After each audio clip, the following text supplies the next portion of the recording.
With the rising cost of electricity, people are looking for alternative ways to save on electric bills, and one source they turn to is solar power. Is powering your home with solar energy worth it? Let's find out in this episode of Straight from the Expert. We are here at this beautiful home. From the outside, this looks like a normal house.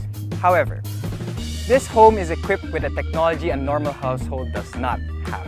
It is powered by solar energy. Hello, I'm Manolo Pedrosa and I will be your host for this episode of Straight from the Expert.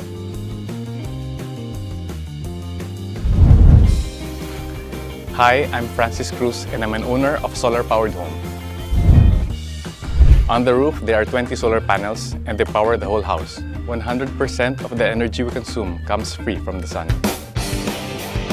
In this beautiful day, I'm joined by Viktoria, the country lead of LONGi. Hi Victoria, thank you for joining us today. Hi Manolo, thanks for having me. Yun nga, so let's talk about solar energy. So I know that the power of solar energy has been invented years ago and is now widely available. But tell me Victoria, why is it only now that Filipinos are taking advantage of this tech? I think to better explain to you how a solar panel works, let's go inside and check out the setup. Alright, sige, tara. You know, Victoria, I think what most people know about solar energy is that the solar panels, they capture the energy from the sun and then they convert it to usable energy for the household. But I don't think it's that simple. Can you explain this for us? Well, surprisingly, it is that simple. So when the sun's energy hits the surface of the panel, it triggers the photovoltaic effect. When the sun's energy hits the solar panel, the photovoltaic effect happens inside the panel. There are no moving parts. After the sun's energy is converted to usable form in DC, we have inverters to convert it to AC.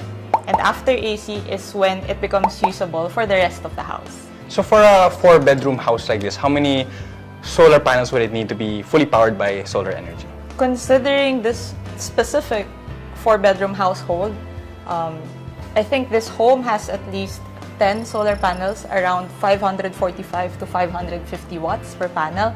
But the amount of solar panels installed in the roof will depend on its rated capacity and the individual consumption of each house.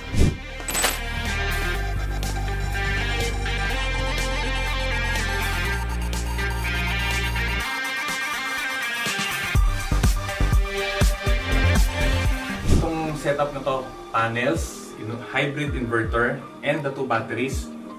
Or actually, pwede kang mag-invest into one single battery na double capacity itong sa akin. So it will cost around 500,000. Now, this is a specific type of solar installation. The first one is without batteries, so it's what we call a grid-tied installation. Now, a grid-tied installation doesn't have any energy storage to support the solar panel installation. From grid-tie, I upgraded to a hybrid. One thing I didn't realize with grid-tie is that if there's no electricity from the grid, brown out rin. So akala ko pag maaraw, may kuryente dahil solar. Tapos yung hybrid has EPS, the emergency power system. So if there's brownout, so may kuryente pa rin. So that's the main factor for me to decide on upgrading to a hybrid.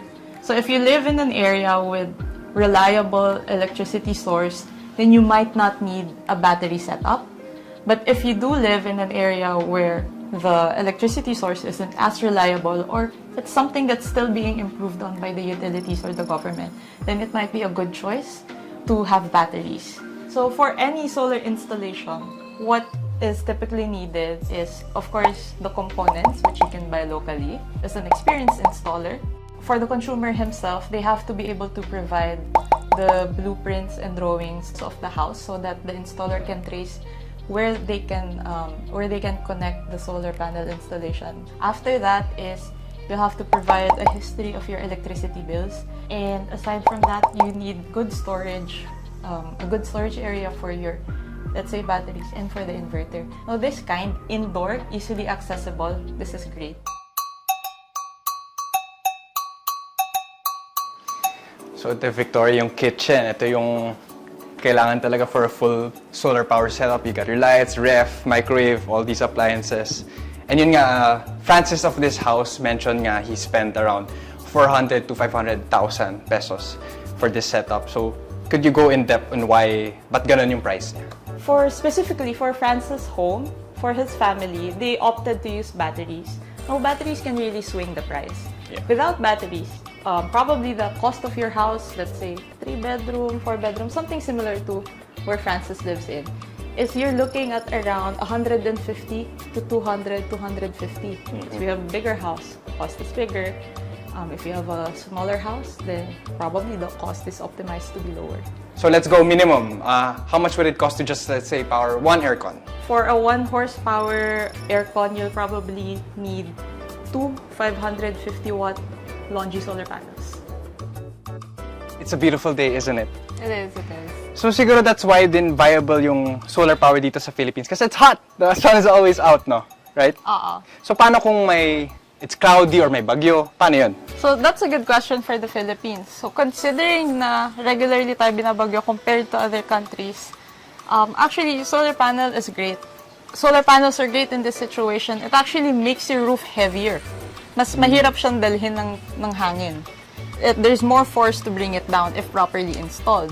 Let's say cloudy, super cloudy, bagyo, nag-generate pa rin ba ng kuryente yung solar panel? Yes, pero not as much as when it's a clear day. We are not done yet, mga kapuso, because in the next part of this episode, we will be reviewing the pros and the cons of using solar energy as a source of electricity at home and its benefits. For now, let's conserve our energies and we'll see you in the next discussion.